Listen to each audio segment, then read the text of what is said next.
আমি যখন বাড়ি যাব তখন দেখবো আমার মা নাই এবং আমার আব্বা আমার সাথে ঈদ করতেছেন না। ওয়াশরুমে গিয়ে আপনার হচ্ছে শাওয়ার ছেড়ে কোনো সময় কান্না করতাম, আবার কখনো কখনো মুখে গামছা গুজে কান্না করতাম। এমন ৫০০-এর ওপর ঢাকা বিশ্ববিদ্যালয়ের শিক্ষার্থী আছে যাদের স্বপ্ন বাড়ি যায় না, ঈদ কাটায় আবাসিক হলগুলোতে। হলগুলোর শুরু থেকে শেষ প্রতিটা রুমের দরজায় তালা মারা। তবে এরই মাঝে শোনা যায় ভিন্ন কিছু গল্পের কথা।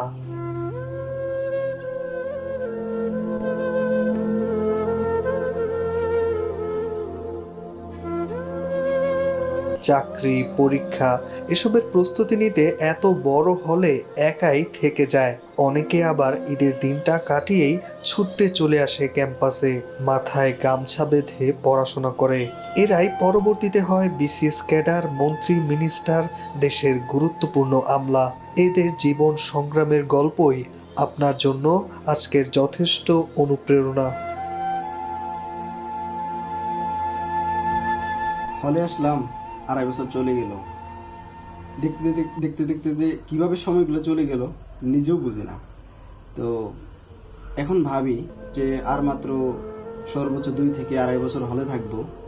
তো কখন যে সময়টা চলে যাবে তাও বুঝবো না। হয়তো যখন সময়টা চলে যাবে তখন মনে করব যে কিভাবে আমি সময়টা কাটাইছি। তো এখন যে রাজকীয় হলে থাকি, আমাদের যে হল, তো সেখানে ভালোভাবে থাকা এটা সবাই থাকে, কিন্তু যখন ভাবি যে এই হলটা ২.৫ বছর পর ছেড়ে চলে যাব, তখন শুধু মনে প্রশ্ন আসে যে আমি তখন কিভাবে থাকবো, কোথায় থাকবো, তখন এই সুবিধাটা পাবো কিনা।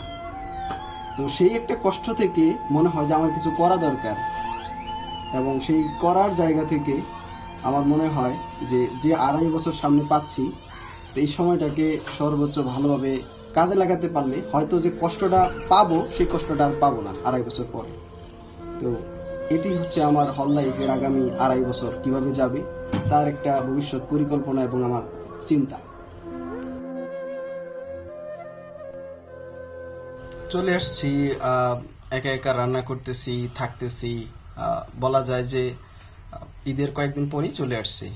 তো এই যে কষ্ট স্বীকার, এবং এর পিছনে অবশ্যই একটি লক্ষ্য এবং কারণ আছে, তবু আমাকে এগুলা করতেই হবে, কারণ আমার পরীক্ষা সামনে আর আছে ৪-৫ দিন। তো আগে চলে আসা এখন আমার বাধ্যতামূলক। অনেকেই হলে আসে নাই, আমি একাই।